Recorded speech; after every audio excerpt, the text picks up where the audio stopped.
This ring belonged to my grandfather, and it's probably over 70 years old. But that's not the most interesting thing about it. The fact that you can melt it, make it again, and wear it again is. I'm going to restore this ring today from this to this and explain to you why is gold such an amazing material. As you can see, this ring is almost completely black. It's probably just very tarnished and dirty, just like your mind, but still I know that under this black layer there is a very sweet golden surface waiting for me.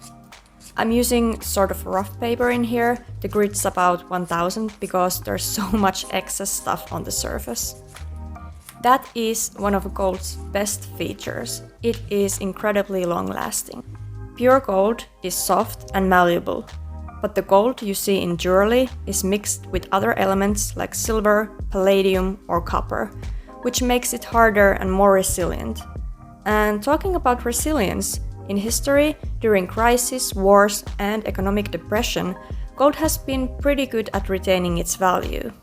Gold is easier to solder and polish than, for example, silver. And it also has a higher value in our eyes. Why? Because of the supply and demand. Gold is way more rare than silver. There was a time in history when silver was more valuable than gold, but oh how the turntables! Look at the prices today. Many people say that they cannot afford gold jewelry, which I totally understand. It is expensive as fudge nowadays. But those people also may not remember that they already have the materials in their home. Old pieces they have gotten from their grandparents, from their family. Those pieces can be melted and made again into something beautiful you can wear, which is so much smarter than buying new crap from a fast fashion store. Next, I polished the ring. First, I used the green wax for the first round, and then I finished it with the orange one to create that crazy shine. We people have always had this weird respect towards gold. It's been romanticized and hyped in movies, books and society for ages. And honestly, that's how it should be.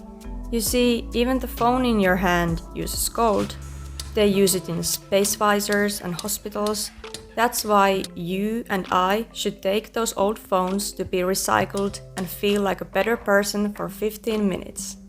No, I'm not kidding. We will probably run out of gold at some point. And I'm talking about the gold which comes from the ground. And I know, when we are talking about mining gold, we are also talking about hazardous pollution, toxins, human rights, destroying nature. But hear me out. That's why it's even more important to find those old jewelry pieces and recycle them. In Finland, many brands and goldsmiths use only 100% recycled gold. Overall, in Finland, almost all of the gold is recycled. So if you are in such a great position that you are lucky enough to buy something in gold, you have the power to choose where you buy it from. And that's also one of the most amazing things about gold. You can recycle it forever. It will not ever lose its purity or value. After polishing, I brushed off the excess bags with the dish soap and cleaned it with the ultrasonic cleaner. It is incredible how much you can do with just a couple steps to give a totally new life to this ring, which has a sentimental value and a financial value. Take your old jewelry, find a local goldsmith, and you're golden. Thank you so much for watching, and I'll see you the next time.